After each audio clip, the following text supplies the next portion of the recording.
শেখ হাসিনা দেশ ছেড়ে পালিয়ে যাওয়ার পর থেকে একের পর এক তার নানা কুকীর্তি বেরিয়ে আসছে। রাজনৈতিক ভিন্নমত পোষণকারীদেরকে দমন করতে আওয়ামী লীগ সরকারের সময়ে বহু মানুষকে গুম করা হয়েছে। যে গোপন কারাগারে গুম করা হতো সেই জায়গাটার ছদ্মনাম হল আয়নাঘর। শেখ হাসিনার আস্থাভাজন বাংলাদেশের সামরিক বাহিনীর গোয়েন্দা সংস্থার কিছু অসৎ অফিসার এই আয়নাঘর পরিচালনা করত। এই পর্বে শেখ হাসিনার গোপন কারাগার আয়নাঘর সম্পর্কে আলোচনা করা হবে। বাংলাদেশের প্রতিরক্ষা বাহিনীর গোয়েন্দা সংস্থা directorate general of forces intelligence বা ডিজিএফআই হিসেবে পরিচিত। টেরোরিজম ইন্টেলিজেন্স ব্যুরো বা সিটিআইবি আয়নাঘর নামে পরিচিত কুখ্যাত কারাগারটি রক্ষণাবেক্ষণ করে থাকে।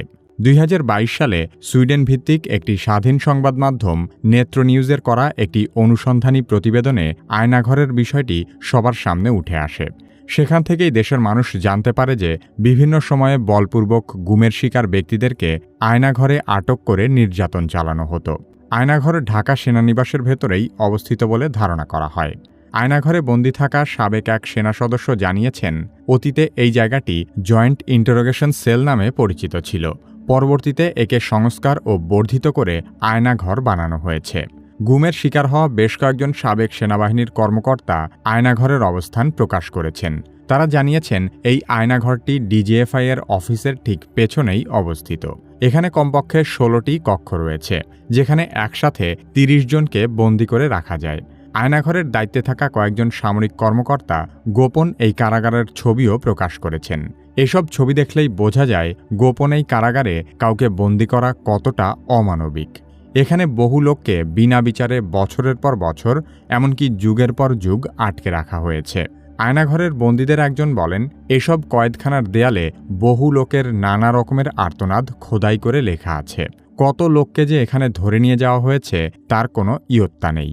সবাইকে যে এখানে দীর্ঘ সময় বন্দী করে রাখা হয় এমনও নয়। অনেককেই ছেড়ে দেওয়া হয়েছে, আবার অনেককে এখান থেকে হত্যাও করা হয়েছে। আয়নাঘরের বন্দীদের নির্যাতনের কথা শুনে যে কোনো হৃদয়বান ব্যক্তির মনে হবে এমন অমানবিক পরিবেশে দীর্ঘদিন বন্দী করে রাখার চেয়ে কাউকে হত্যা করাও অনেক ভালো।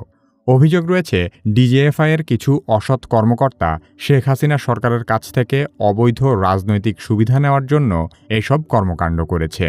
আওয়ামী লীগ সরকার ক্ষমতায় থাকাকালীন বিচার বহির্ভূত হত্যা, নির্যাতন এবং জোরপূর্বক গুমের অভিযোগগুলো বরাবরই অস্বীকার করে এসেছে। হাসিনা সরকার পতনের পরপরই এ ধরনের মানবতাবিরোধী অপরাধের প্রমাণ হাতে নাতে পাওয়া যায়।